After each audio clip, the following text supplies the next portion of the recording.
And now, Mike's thoughts. Welcome to the most magical time of year. This is Super Wildcard Weekend. Ladies and gentlemen, it does not get better than this. This is where the regular season excuses die. When records stop mattering. When the logo on the helmet weighs heavier than the back of the jersey. This is where legacies get written and frauds get exposed. 6 games, 12 teams, 0 mercy. This weekend is where the season's worth of blood, sweat, and injuries, blown calls, and heartbreak all come down to one game. You don't get away with, we'll fix it next week. There is no next week. If you don't show up now, you're done. One and done, like the Chicago Bears. Now, this is when backup quarterbacks become folk heroes, when veterans find at least one last gear they even know they had, when young stars realize that the playoffs move faster, hit harder, and remember everything you put on film. Super Wildcard Weekend is chaos in its purest form. It's underdog swings like they've got nothing to lose. It's favorites tightening up because the pressure doesn't care what Vegas thinks. It's fourth downs. It's that flips franchises. It's one tipped pass, one missed tackle, one broken coverage that lives forever. This is when stadiums shake, when fan bases hold their breath, when every play feels like it's worth 10. When the momentum is real, confidence is dangerous, and doubt spreads like wildfire. And what's the best part? Someone always shocks the world. Every year, a team nobody believed is kicking down the door announces himself. Every year, a contender gets sent home and spends the entire offseason answering questions they don't want to hear. Every year, Super Wildcard Weekend reminds us that the NFL playoffs are unmatched. No series, no safety net, no do-overs. Win in advance, lose and disappear. So clear your schedule, guys, cancel your plans, and silence the group chat during kickoff, because this weekend, it's football at its rightest.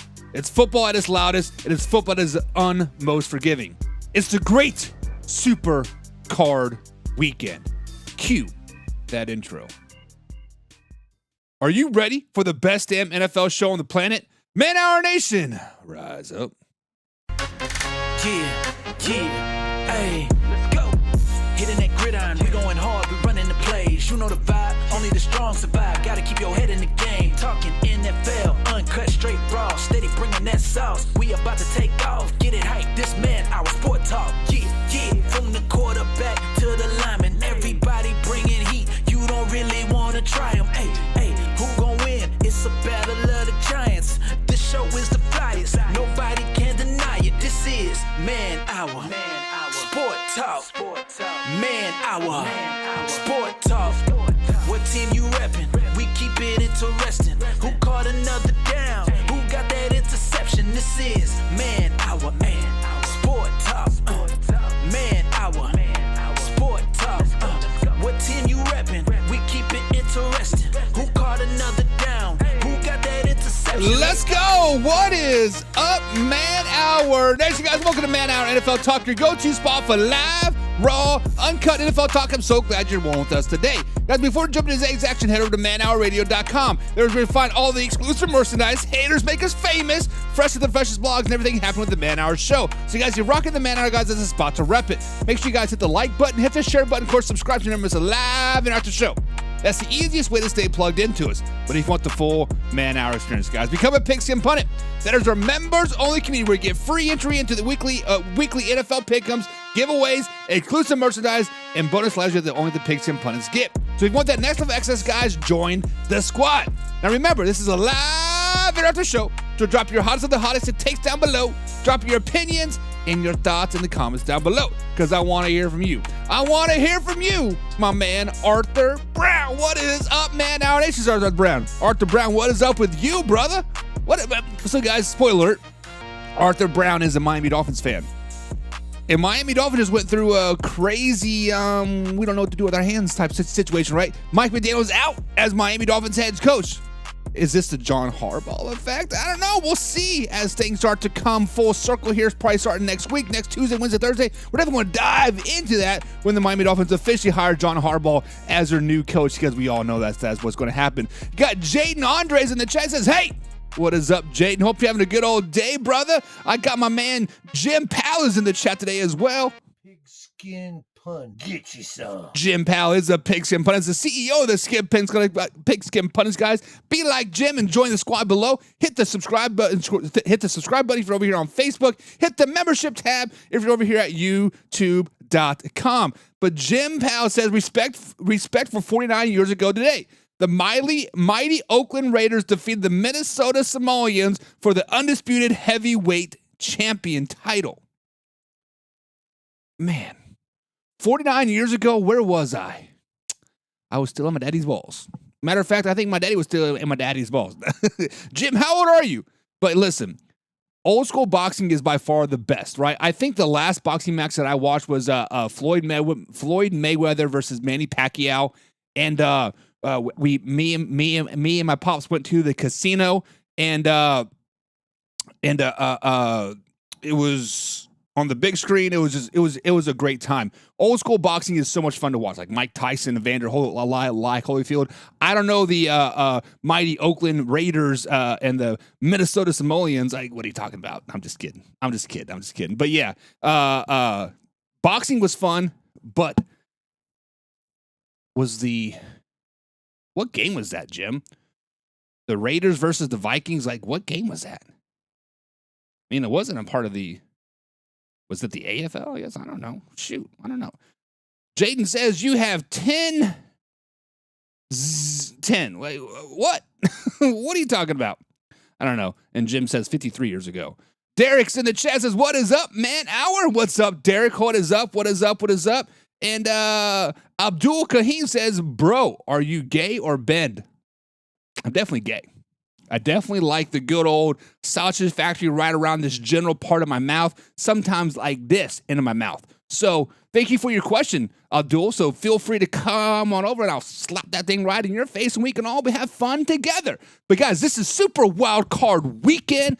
Games start tomorrow at 4 o'clock here on the East Coast. We got the Rams taking on the Panthers, and then Saturday night we got the Green Bay Packers taking on the Chicago Bears, and then Sunday we're going to talk about we got the Sunday night game with the Chargers taking on the Patriots. We got the 49ers taking on the Eagles, and what is the other game? Oh, the Jaguars taking on the Buffalo Bills. Guys, I wanted to break down all 5 of those games. As you hear the dogs barking, so somebody's here, they're going crazy. But let's start right there up at the top, guys, and let's talk about this Saturday afternoon game, the Carolina Panthers taking on the one and only LA Rams. Guys, this is an underdog division that can wreck the entire NFL. This game has kind of been slept on per se. But if you guys flash back to June and July, the LA Rams were my Super Bowl picks. I had the Carolina Panthers going about 7-10, did not have them making the playoffs. But man, this game could turn everything on its side, because in the NFL playoff, guys, there's no more dangerous team right now playing with house money than the Carolina Panthers. History is filled with ghosts of the Titans taking down teams that are supposedly had no business being there. We saw this when the 7-9 Seahawks and the Beastquake sent the undefeated champions New Orleans Saints packing. We saw it when Tim Tebow's Broncos shocked the heavily favored Steelers in overtime. That magic of January when records get tossed out the windows and pure grit takes over. And in this year's playoff, guys, one team and one team only has been overlooked more than the Carolina Panthers. Guys, now that we're thinking about the Carolina Panthers, now we're thinking about the underdog story, guys. The Carolina Panthers are not a losing team. Well, technically, they are a losing team, but they're not a losing team. They're on a hot streak, right? They clinched the NFC South, and they earned their home division, a home playoff game. But let's just be honest, guys. Nobody's treating them like a true contender. They have been cast as the weakest division winner. They have been cast as pretty much a bye game for the LA Rams. The team that gets to host a game is making a quick exit, and they're hosting the number 5 seed in the LA Rams, a team that many believe is a true favorite to win the Super Bowl. And that's exactly why the Carolina Panthers are poised not just to win a wild card game this weekend, but to wreck the entire bracket. Guys, if you're smelling an upset, do me a favor and smash that like button. Now, let's break down of what is going to go happening when Goliath takes on the Carolina Panthers, right? Guys, first off, let's give credit where credit is due. The LA Rams are a problem. On paper, they look built to win this game, and it may not even be close. They're coming off a stellar 11-6 record, and they have one of the most explosive offenses in the entire NFL. Matthew Stafford's have an MVP monster year, leading the entire league in passing, and continue to build off his Hall of Fame case. They got the receiving core that makes other teams jealous of Sean McVay's system and that design from the bright lights of the postseason. Guys, the Rams truly are a juggernaut, a high-octane machine that earned its reputation as a real contender. Everything from the record to their firepower suggests they should roll into Bank of America Stadium and walk out with a comfortable win. But that's where this game played. That is why the game is played between the lines, because this Rams team has been one quiet, crucial flaw. And it just happens to be that the flawed Panthers are uniquely built to exploit it. Guys, for the offensive success, the Rams' biggest weakness has been their pass protection. It's been inconsistent unit all year long, and they've had trouble keeping a veteran quarterback clean. When teams have been able to generate pressure, this high-flying Ram offense can get grounded very, very quickly. Now let's talk about the Carolina Panthers, right? In his second year, Dave Cannells has forged a tough, gritty identity for this Carolina Panthers. This isn't a flashy team. They're a throwback. Dave, who has came up with the Pete Carroll system in Seattle, has a philosophy built on two simple old-school principles: run the football and control the clock. That is their biggest strength. A physical, mauling offensive line that has one of the best run-blocking units in the entire NFL. They don't have the roster loaded with superstars, but they do have an identity that travels, especially in the playoffs. It's a style designed to shorten the game, wear down opponents, and keep explosive offenses like the one from LA stuck on the sideline, helping just watching the clock tick, tick, tick all the way down. This is the exact formula for a momental upset. You don't try to get into a track meet with the LA Rams. You drag them into a street fight. You lean on your strengths, from which Carolina is a powerful offensive line and a relentless attack of your opponent's most glaring weakness. They're struggling to protect the offensive line, a.k.a. pass rush. Now, Bryce Young has had ice in his veins. The last few weeks, Bryce Young has been the man, the myth, the legend. But that formula only works if you have a quarterback who can deliver when it matters the most. And this is where the story gets even really dangerous for the LA Rams. This is Bryce Young's first ever playoff game. After a rocky start to his career, Bryce Young has clearly found his footing underneath Dave Cannells, a coach known for his working with quarterbacks.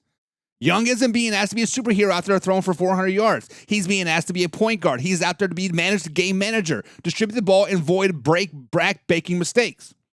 Most importantly, he has to step up when the pressure at its peak, and that's a role he has been born to play. When Saul on game with Alabama, we've seen flashes of this season. He's going into the leader. Guys, let's just be real. All the pressure in this game is on the LA Rams. They played 11-win favorites. The team with the Super Bowl aspirations. And the Panthers, they're sitting at 8-9. Division champs, nobody believes in them at all. They're playing with house money per se. That kind of freedom is liberating. And let a young, clutch quarterback play without fear. Now, guys, let me ask you this question. Am I completely crazy, or is this a real path here for the Carolina Panthers? Can the Carolina Panthers upset the LA Rams? Guys, drop your predictions in the comments down below. And if you're joining in the breakdown, guys, be sure to hit the subscribe button and the like button as well. Also, turn on the notifications so you never miss a live, interactive show. So when you look at this matchup, guys, it is easy to be memorized by the records and the star power. The Rams are, by most metrics, a phenomenal team. The playoffs are a different animal.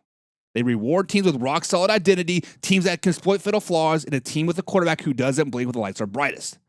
The Panthers check every single one of those boxes. They have the offensive line to control the tempo. They're facing an opponent with a shaky pass front, and they're led by a young quarterback who's stepping onto the stage as always meant to be. This isn't a possible upset. It's a nightmare matchup for the LA Rams. So while everyone else is penciling the LA Rams to go into the next round, do not be shocked if the Carolina Panthers pull off the biggest stunner of the wildcard weekend and send shockwaves through the entire NFL. Guys, who do you got winning on Saturday afternoon? My man Carson Legg is in that chat. He says the Patriots are going to find out that the Chargers are going to electrify them and send them home. We're going to talk about that game. We're going to talk about that game. Slow it down, baby. Derek says should have been the top refs in the playoffs. There are the top refs in the playoffs. So Derek, how it works out. After every single game, from high school to college to NFL. The head coach grades those referees on a scale from 1 to 10. They grade them. At the end of the season, they take all the average grades and they throw out the bad ones. They throw out the worst ones. They throw out the best ones. They find the median and they get the crews in there. That's how they figure it out. It happens in high school, happens in college, happens in the NFL. They do have the top of the top referees in there. It just is what it is. Carson says the Panthers are going to lose in the last minute by a field goal. Carson, that would not shock me one bit. Because if you flash back just a few weeks ago, it was a 31-28 game. The Carolina Panthers squeaked it out barely. Although the Rams should have came in there and whooped that ass, but you know what? It didn't happen. It did not happen. So I could see this, Carson, and honestly, I am with you on this. I think the LA Rams are overlooking the Carolina Panthers just a little bit. Also, the travel from West Coast all the way to the East Coast, a 4 o'clock game, so 1 o'clock in their minds, right? It is a recipe for can you call it a trap game? I mean, you are in the playoffs. Can you really call this a trap game? But yeah, I think it is a trap game. Derek says, I'm planning to see Davante Adams throw a fit on the sideline. Why? Davante Adams has been nothing but a professional for as long as he has been in the NFL. His last few games with the Las Vegas Raiders, obviously he was upset. And the only reason why we know he was upset was because of the Hard Knocks, wasn't it? That's the only reason. No, it wasn't even the Hard Knocks. It was the Netflix show, the Receiver. So it was 3 years after, after the fact, we found out that he was mad about Jimmy G. Come on, man. Davante Adams has been nothing but the man, the myth, the legend. 16 touchdowns this season, leads yet another team in touchdowns, his third one in his NFL career. Davante Adams is the man. Come on, man. Don't be dogging good old Davante Adams. Jim Powell says you are completely crazy, but not because of the Panthers.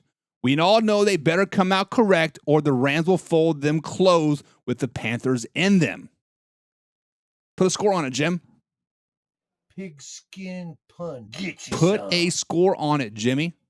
Are the Rams going to come out and blow the Panthers out of the water? I think it's going to be a close game. I'm thinking 17-13 type of score. May not even see a touchdown till the fourth quarter, honestly. Carson Lang says the Panthers are going to lose by the last minute field goal. I'm going to say it again, Carson. Say it one more time so we can hear it. Will Lawson's in the chat. What's up, Will? He says the Rams 34, Panthers 13. And Derek says Davante Adams going to fake an injury. The only person that fakes an injury is Lamar Jackson. The only people that fakes injuries out here is Lamar Jackson. Proven track record of it, baby. Proven track record of it. Jim Powell says 35-38. Is that the Rams winning or the Panthers winning, Jim? Let me scroll back up and see what you said. Who was winning that game?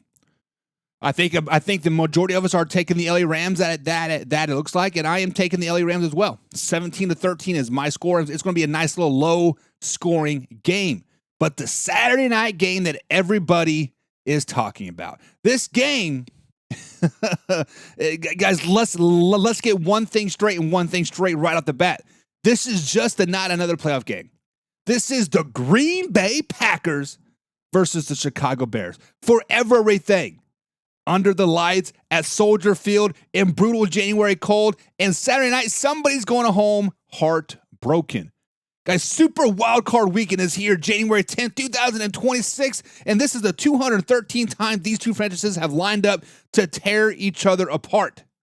This rivalry is older than our great-great-grandparents, a history written in mud, snow, and pure, uncut hatred. They have met over 200 times, and this is only the third time in history they'll meet in the postseason. The first was back in 1941, and the second was 2010 NFC Championship game. Both times, the team that won this game went on to win the league championship. The stakes don't get much higher than this. This just isn't a game. It's a tiebreaker for history. Guys, for the first time, what it feels like in eternity, the Chicago Bears, the script has completely been flipped for them. The monsters of the Midway are back. The Chicago Bears roll into the game as the NFC's number 2 seed and the division champs for the first time since 2018. It's all built around 2 people: the offensive genius head coach Ben Johnson and the kid quarterback who looks like he was born for this moment in Caleb Williams.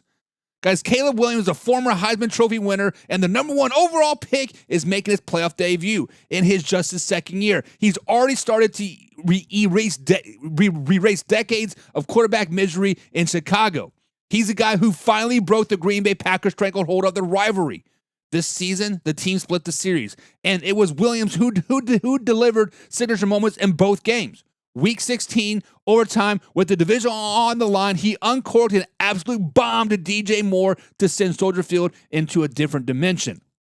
He isn't just winning, he's doing it in spectacular fashion. He led the entire NFL with the incredible 6 fourth-quarter comebacks this season.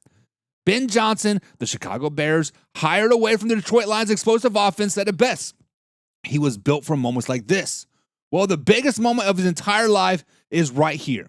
The question is, can the young star officially end the era of Packers dominance by knocking them out of the playoffs? That's the biggest question. And then on the other sideline, this is where things get a little bit ugly, a little bit muddy per se. While the Chicago Bears are surging, the Green Bay Packers are in a complete freefall.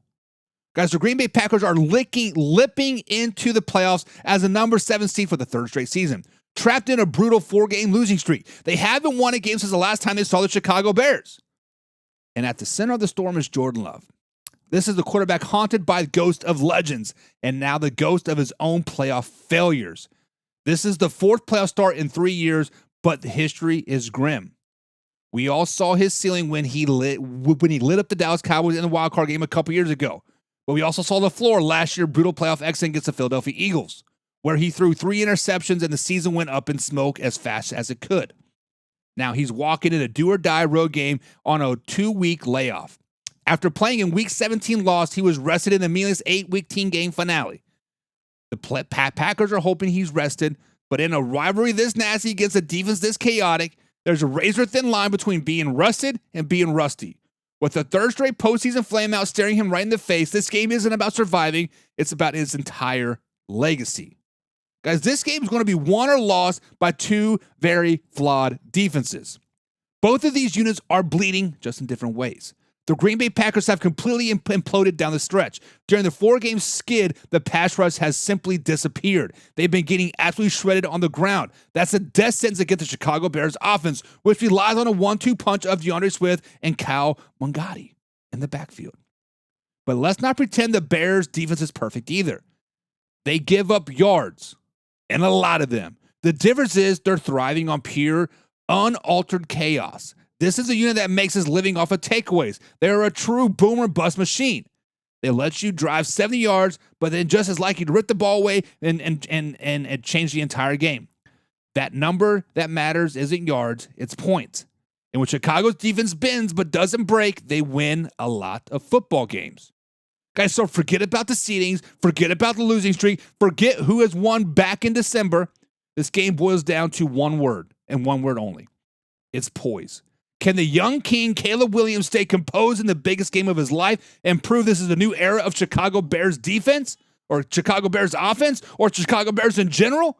Or can the haunted quarterback of Jordan Love shake off the rust, sign the whippers for the past failures, and stop this catastrophic slide with everything on the line? Which one of these desperate, flawed defenses is going to crack first in a rivalry that is never, ever clean? So, Man Our Nation, let me ask you this.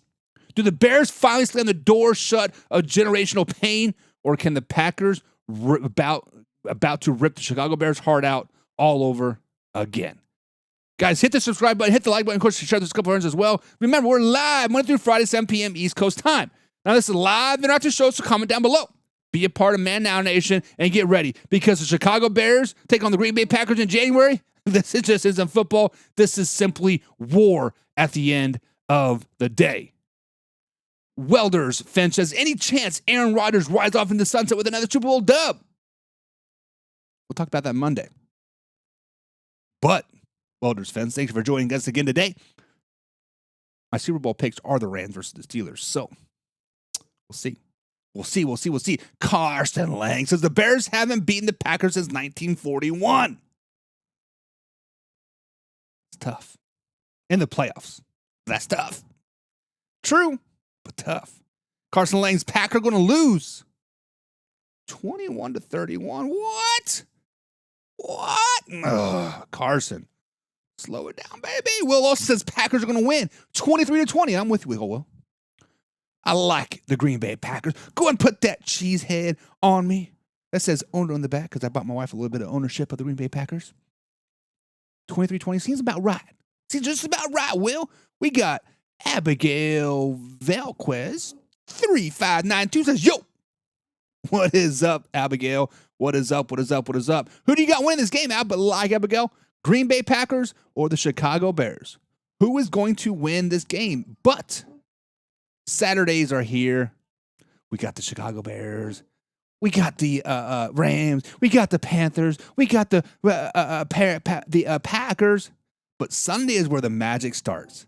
Sunday is when the magic starts and the wheels start to fall off the wagon because this is a quarterback who will choke versus the quarterback who becomes a legend. The Chargers taking on the Patriots, guys. In the NFL, legacies are built different in the regular seasons, and they're forged or broken in the playoffs. So, guys, picture this. A defining moment for these two young quarterbacks, Drake Maye and Justin Herbert. One is phenomenal kid who looks like he's on a fast track to become the next great hero. The other is a superstar haunted by past failures and desperate to rewrite history. Imagine a single game that decides everything. One quarterback walks off a legend, and the other remembers of a guy who choked again. Guys, there are a few quarterbacks in the NFL who carry the weight of expectations quite like Justin Herbert. Armed with a cannon that can make any throw on the field, he's a prototype of a franchise player, and yet all of his talent, his career has been largely defined by a single haunting playoff game. That infamous 27-0 collapse against the Jacksonville Jaguars was a loss so catastrophic it has shadowed his every success since. After another early playoff exit in 2024, a 4-interception loss, we might add, their narrative has only grown louder. Now imagine this. It's the 2025 NFL season. Under second-year coach Jim Harbaugh, the Chargers have battled to 11-6 record and a playoff berth. But it's been nothing but easy. Let's imagine Herbert has been under relentless attack, enduring a career-high 54 sacks, being battled behind a battered offensive line. And this scenario has literally dragged into his team to the postseason. But the playoffs are a different beast. This isn't just about talent anymore. It's about exercising those demons. For Justin Herbert, a hypothetical game like this isn't just a chance to advance. It's a fight against a story that has he can say win no matter when's moused. Another first-round exit and a label of the playoff choker might be in store for Justin Herbert. But now we got the young phenom. We got the young and the restless type of phenom. The MVP, Drake Maye. While one quarterback fights for his past, another busy creating a flawless future. What if, in Foxborough, a place accomplished by greatness, a new legend is being born? Imagine that if in his second season, Drake Maye does the unthinkable. He takes the Patriots, team that went 4-13 in back-to-back years, and transforms them into a 4-13 powerhouse since the AFC number 2 seed. What if, under the guidance of first year coach Mike Vrabel, Patriots legend, Maye puts together one of the most dominating seasons for a young quarterback in recent memory? Guess what, guys? It did happen. In this dream season, he leads the league at a staggering 72% completion rate at 113.5 passer rating, earning MVP buzz along the way. He shattered franchise records, restoring winning culture in New England, securing the first division title since 2019. So here it is, making his playoff debut in our scenario. A young quarterback with the weight of dynasty on his shoulder, playing with ice in his veins, showing no weakness but fear. But the playoffs have a different way of finding a quarterback's breaking point. The question is, does this vision of Drake Maye even have one? Guys, 2 legacies are on the line. Before we break down the matchup, let me tell you about the comments about who needs this game more. Justin Herbert or Drake Maye? Guys, the stage of our hypothetical showdown is set. Sunday night at Gillette Stadium, the Patriots, the number 2 seed, who are the favorites, is the ultimate showdown, the torture star that everything is proved against the phenom, who is nothing but success. For Justin Herbert, the challenging would be immense. he'd have to go to the road, into New England cold, face a disciplined defense designed by Mike Vrabel, a coach that knows a thing to do about playoff intensity. But let's say there's a phenomenal weakness. What if the Patriots defense ranks 25th in pressure rate? What if the Patriots don't get to Justin Herbert? What if Justin Herbert starts picking the New England Patriots apart? Because that exactly could and will happen on Sunday Night Football, guys. When the New England Patriots take on the LA Chargers, Justin Herbert is going to tear that New England Patriots defense apart. Their pass rush is terrible. Their defense is a little bit suspect at best at times. Drake Maye has had a phenomenal season. However, the LA Chargers defense is that good. Guys, who do you guys got winning this game? The LA Chargers or the New England Patriots? Drop the comments down below. Will says Chargers win 27-24. I like where your head's at. Will. I think the LA Chargers are going to walk into Foxborough. They're going to do the Ric Flair. Woo! Justin Herbert is going to go down 27-0. They're going to go down 27-0. Midway through the third quarter, like, oh, shit. Guess it's time for us to play. Final score 30-27 LA Chargers. Scores 30 unanswered points in the fourth quarter. Ring a bell? See what happens. Carson Lang says Patriots going to stay home as Drake Maye choked on it hard. Choke on it, baby. Justin Herbert is the Temu Josh Allen. Listen, Carson, I've ordered some things from Temu. My wife orders things from Temu all the time. They might be cheap.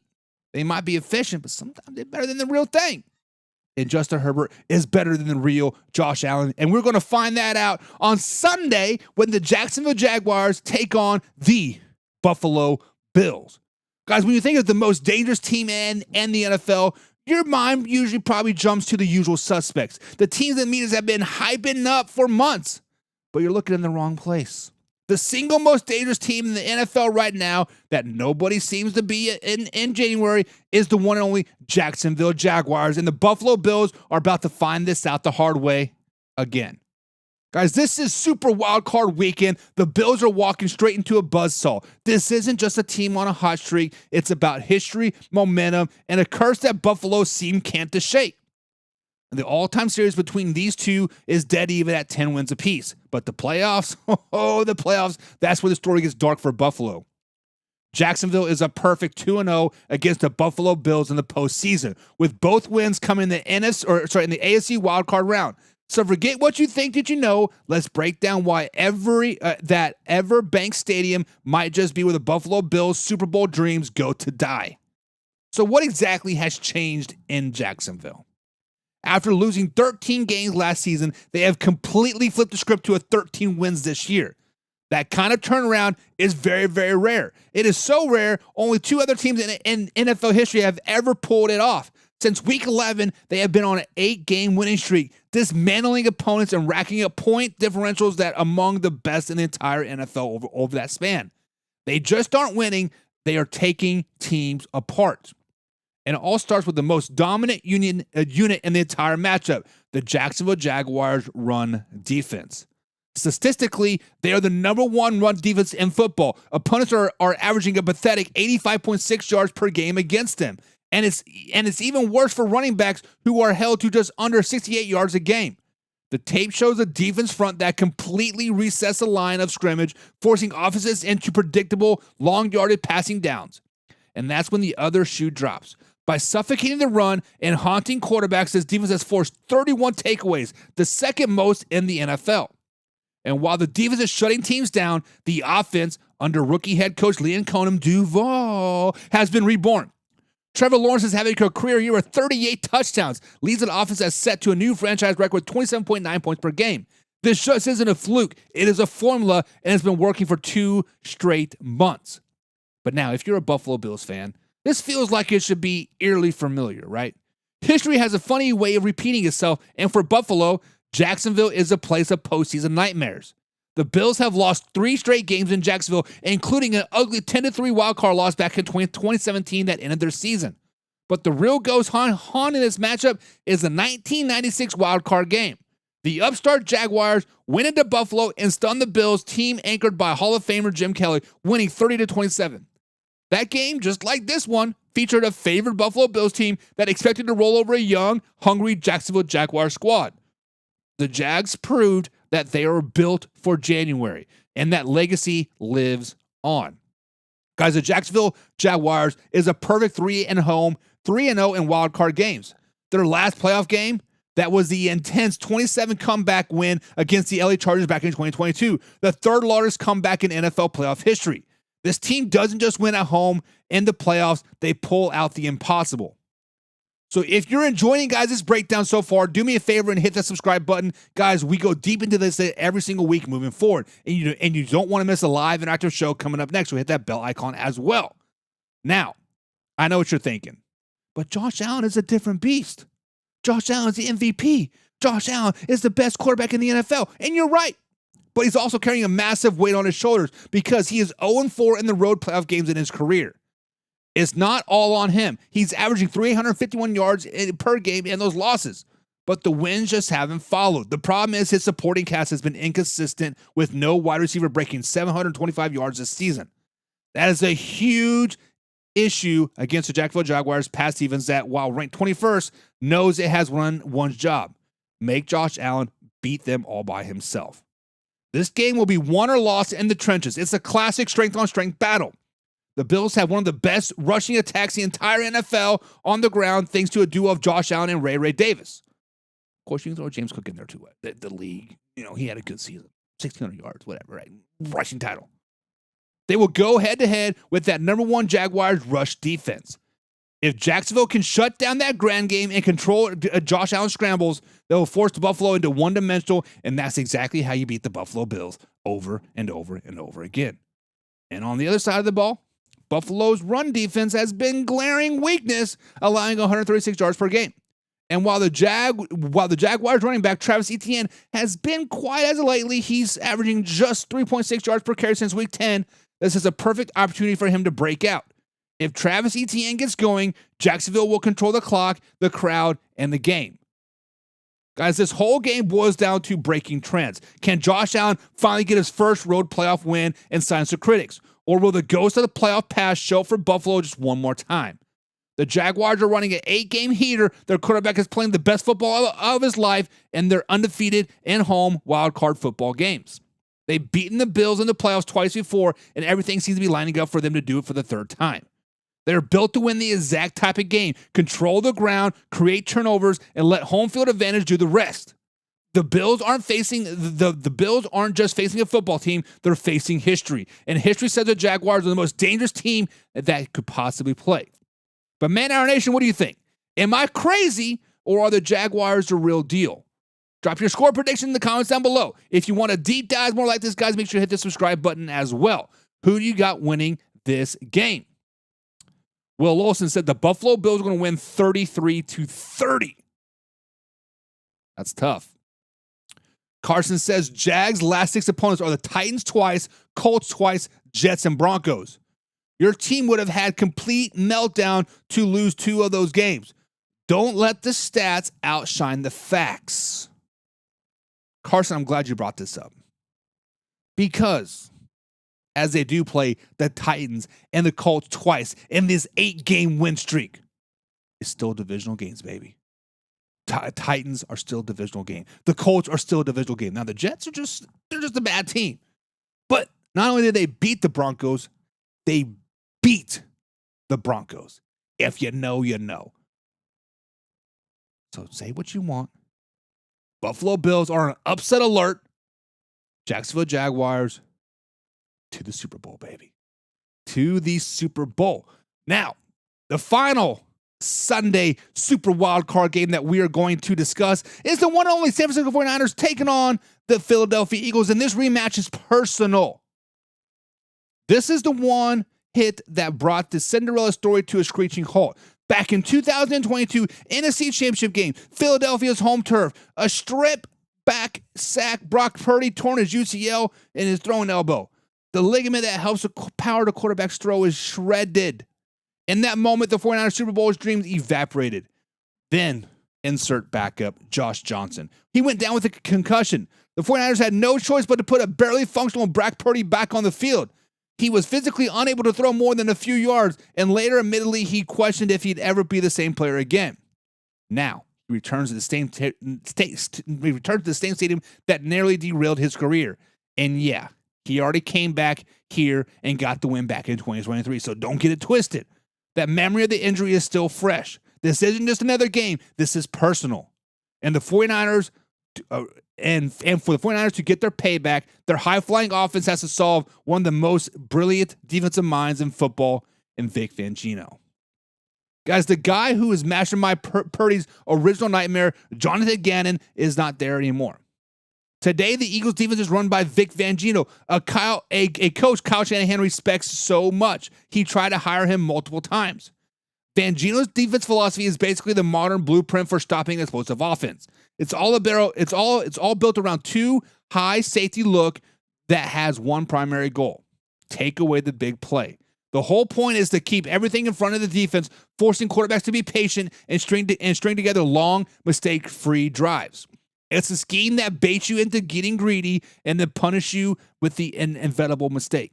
He'll show you one look before you snap and then morph into something totally different right before the ball is snapped. And this year's Eagles have the horses to run it.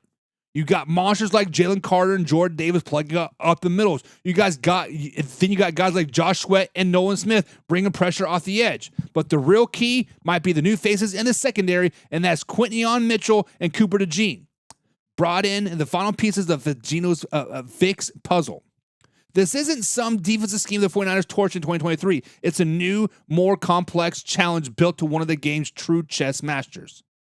Guys, if there's one offensive mind who can live for puzzles like this, it's Kyle Shanahan. While Vic Fangio's defense is designed to take away the deep ball, Shanahan's offense has evolved to absolutely own the middle of the field. This is where the game will be won or lost. Shanahan uses relentless motion and masterful play action to create mismatches of his playmakers in those immediate zones. The very areas Vic Fangio's is often willing to concede. It's all about creating chaos, except Christian McCaffrey, the 2023 Offensive Player of the Year, to be a nightmare in the passing game. It's incredible 2023 is he wrapped 1,400 yards rushing and over 2,000 yards from scrimmage. His ability to run routes while wide receivers is back in the backfield linebacker scenario. The other weapons to watch for is George Kittle. The connection between Purdy and his tight end have been brilliant and effective. Shanahan is going to scheme up ways to get Kittle running free and seam routes and crossing right through the heart of the defense, directly attacking the foundation of Vic's system. For Purdy, the game plan is simple. Be patient, resist the urge to play hero ball, and take the methodical gains that Kyle Shanahan's offense is designed to create. This game isn't about the coaches and the quarterbacks. It's about the heavy. It's also about the heavy. It's about to go dramatic running backs of the planet. In one corner, you have the reigning offensive player of the year in Christian McCaffrey. And the other, you got the very own Saquon Barkley. While he doesn't have his recent offensive player of the year trophy, Barkley is former offensive rookie of the year, who can house it at anywhere on the field. This adds a whole new dimension to the rivalry. McCaffrey is the engine of the 49ers offense, a playmaker who decides to flow the game on the ground through the air. Barkley gives the Eagles that home run threat they've been looking for, and consistent danger who can flip the game instead of a single torch. The battle between these two elite running backs will be a spectacular in itself. So, guys, who takes it all? Can Brock Purdy and Kyle Shanahan's offense surgically pick apart the Vic Fangio's defensive web, or will the Eagles' defense once again be the rock that sinks the 49ers ship in Philly? Guys, drop your predictions down below. Will says the Eagles win 20-13. Yes, I agree. I agree. Carson Lang says the 49ers with the upset of the Eagles. So let me ask. So, Carson, obviously the Philadelphia Eagles are at home. They won the NFC East. However, are the Eagles really the favorites? I mean, I know what Vegas says. Vegas is bull BS. I don't think it would be an upset. Because the 49ers, if they would have won last week versus Seattle Seahawks, they would have been the number one overall seed. It wouldn't be an upset. Tim says, shh, that's bold. What's bold? No way the Jaguars to the Super Bowl. They have to beat the Patriots and the MVP Drake May. No, they don't, Tim. No, they don't. The Jaguars just have to beat the Buffalo Bills. And then they'll beat the Denver Broncos. And then they'll play the Pittsburgh Steelers. They won't have to play the Patriots. Patriots going to be one and done. See you later, alligator. Get out of here. But guys, that's going to be it for tonight. Quick show here. Quick little breakdown. We're going to jump out and watch the Indiana game. Indiana taking on the Oregon Ducks because we live in Indiana. We're Indiana Hoosier fans. I'm a Hoosier now for the last 10 years or so. Whatever. Guys, we out. See you Monday. Live Raw.